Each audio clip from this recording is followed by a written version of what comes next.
1975 की एक घटना है। गुड़गांव का एक लड़का था जिसे पुलिस सिर्फ इसलिए उठा ले गई क्योंकि वह अपने परिवार के लोगों को समझा रहा था कि नसबंदी मत कराओ। पुलिस ने उस लड़के को हिरासत में लिया, उस लड़के के बाल नोच लिए, नाखून नोच लिए और 1 महीने तक रोज बेत से पीटा। 1 महीने बाद उस लड़के को तब छोड़ा गया जब उसकी सुनने की क्षमता ही खत्म हो गई थी। मैं यह ना तो कोई काल्पनिक कहानी सुना रहा हूं और न ही पुलिस ब्रूटैलिटी की कहानी सुना रहा हूं। ऐसी घटना आजाद भारत के लाखों लोगों के साथ इमरजेंसी के दौरान उस इंदिरा गांधी के इशारे पर हुई थी जिन्हें 1971 में देश ने आयरन लेडी का तमगा दिया था। 1971 का लोकसभा चुनाव कई मायनों में देश के लिए इंपॉर्टेंट था।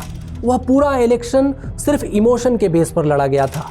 एक तरफ इंदिरा गांधी थी तो वहीं दूसरी तरफ पूरा विपक्ष था। एक तरफ सारी पार्टीज ने मिलकर इंदिरा को हटाने का नारा दिया था तो वहीं दूसरी तरफ इंदिरा गांधी ने गरीबी को हटाने का नारा दिया था। इमोशन बेस्ड उस इलेक्शन में इंदिरा गांधी को देश ने 352 सीट्स देकर बहुत उम्मीदें पालते हुए अपना प्रधानमंत्री चुना और उसी साल के अंत तक इंदिरा गांधी ने बांग्लादेश को आजाद करवाकर देशवासियों के मन में आयरन लेडी की अपनी छवि को भी मजबूत किया था। लेकिन फिर ऐसा क्या हुआ कि महज 3 साल के अंदर इंदिरा गांधी आयरन लेडी से टायरेंट लेडी बन गई? आखिर क्यों 3 साल के अंदर उन्होंने उसी जनता पर अपना हंटर चला दिया जिस जनता ने उन्हें इतनी बड़ी मेजॉरिटी के साथ प्राइम मिनिस्टर बनाया था? इमरजेंसी भले ही 1975 में लगी थी लेकिन उसके बीज 1971 से ही बोए जाने लगे थे। 1971 में जब पाकिस्तान के साथ हमारा वॉर हुआ था तब बांग्लादेश से कई शरणार्थी भारत में आए थे। जाहिर सी बात है जब रिफ्यूजीज आएंगे तो रिसोर्सेज को मैनेज करना भी जरूरी होगा। इंदिरा गांधी से यहाँ पहली गलती यह हुई थी कि उन्होंने रिसोर्सेज को अच्छे से मैनेज नहीं किया। युद्ध जीतने के बाद उन्होंने न तो कोई पुनर्वास नीति बनाई और न ही लाखों शरणार्थियों के लिए कोई अस्थायी व्यवस्था की। रिसोर्स मैनेजमेंट की जगह उनकी प्रायोरिटी इमेज मैनेजमेंट हो चुकी थी। चीजें सिर्फ यही नहीं रुकी। 1973 में पूरी दुनिया में जो पेट्रोलियम संकट आया था उसका प्रभाव भारत पर भी पड़ा, लेकिन उससे निपटने के लिए इंदिरा गांधी के पास कोई सॉलिड इकोनॉमिक प्लान नहीं था। देश खाद्यान्न संकट से भी जूझ रहा था। हालांकि 70s के दशक में ग्रीन रेवोल्यूशन आया तो जरूर था, लेकिन उसके बावजूद देश में खाद्यान्न संकट आ गया और संकट आ भी गया तो उसके सॉल्यूशन के नाम पर भूखी जनता को अमेरिका से खरीदकर लाल गेहूं पकड़ा दिया गया। वह लाल गेहूं जो अमेरिका में जानवरों को खिलाया जाता था। धीरे धीरे जनता में असंतोष बढ़ने लगा, धीरे धीरे महंगाई बढ़ने लगी, सामान्य वस्तुओं की कीमतें भी आम आदमी की पहुंच से बाहर होने लगी थी। आयरन लेडी के डिसीजंस ने नेशन को इन्फ्लेशन की ओर मोड़ दिया था। 1971 में जिस देश ने इंदिरा गांधी के मुंह से गरीबी हटाओ का नारा सुना था वही देश इंदिरा की पॉलिसी की वजह से गरीबों को त्रस्त होते देख रहा था। देश में धीरे धीरे असंतोष का बारूद तैयार हो रहा था। बैंकों का राष्ट्रीयकरण और समाजवाद की तरफ झुकाव जैसी इंदिरा गांधी की अनेक पॉलिसीज थी जिसने पहले से ही प्राइवेट सेक्टर की कमर को तोड़ रखा था। ऐसे में युवाओं ने यह सोचा कि जब सरकार खुद ही समाजवादी बन चुकी है और इतने वादे कर रही है और हर चीज का राष्ट्रीयकरण हो रहा है तब तो उन्हें खूब सरकारी नौकरियां मिलेंगी। लेकिन सबको सरकारी नौकरी मिलना न तो आज संभव है और न ही तब संभव था। ऐसे में देश का युवा नौकरी मांगने सड़कों पर उतर गया, लेकिन बदले में उसे नौकरी की जगह सिर्फ गोलियां दी गई।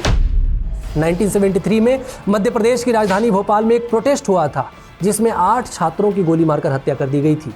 बेरोजगारी, भ्रष्टाचार और महंगाई से त्रस्त जनता सड़कों पर उतर रही थी, लेकिन उसकी कोई सुनवाई नहीं हो रही थी।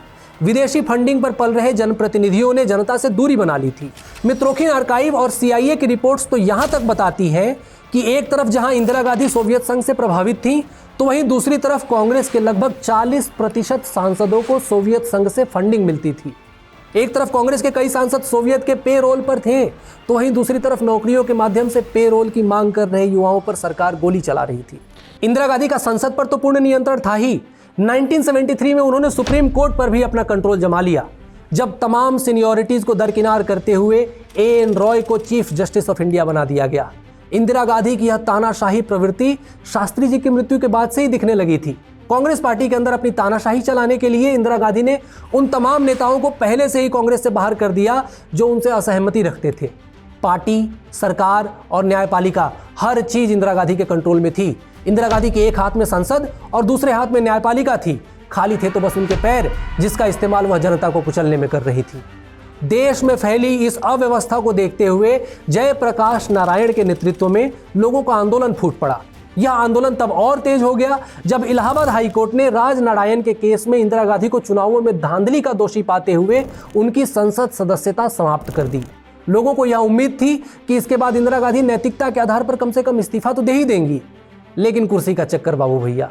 इंदिरा गांधी अपने ही क्रिएट की हुई इस मझधार में ऐसी फंसी कि उनको लगा कि अब अगर इमरजेंसी के साहिल का सहारा नहीं लिया गया तो सत्ता की यह कश्ती डूब जाएगी। उसके बाद सिर्फ अपनी सत्ता बचाने के लिए और अपने बेटे संजय गांधी का भविष्य बनाने के लिए इंदिरा गांधी ने धृतराष्ट्र बनकर देश को इमरजेंसी के कुरुक्षेत्र में धकेल दिया। इंदिरा गांधी और संजय गांधी ने उन लाखों स्वतंत्रता सेनानियों का भी अपमान किया जिन्होंने अपने लहू के ईंधन से इस देश में लोकतंत्र का चिराग जलाया था। प्रसिद्ध कवि बाबा नागार्जुन ने तो इंदिरा के तानाशाही रवैये को देखते हुए यहां तक कह दिया था कि इंदू जी क्या हुआ आपको, बेटे को तार दिया भूल गई बाप को। आज जब हम 25 जून 1975 की रात को लागू किए गए आपातकाल को याद करते हैं तो हमें यह समझना होगा कि वह रात किसी एक्सीडेंट की तरह नहीं आई थी। वह रात उस बारूद के ढेर में लगी चिंगारी थी जिस बारूद के ढेर को इंदिरा गांधी के मिसमैनेजमेंट ने खुद ही तैयार किया था। इमरजेंसी लगाते समय इंदिरा गांधी ने यह आर्गुमेंट दिया था कि वह लोकतंत्र को बचाने के लिए यह कर रही हैं, लेकिन लोकतंत्र को बचाने के नाम पर उन्होंने कितनी निर्ममता और निर्दयता के साथ लोकतंत्र की हत्या की, यह जानेंगे ऑफ इंडिया की इस सीरीज के अगले वीडियो में।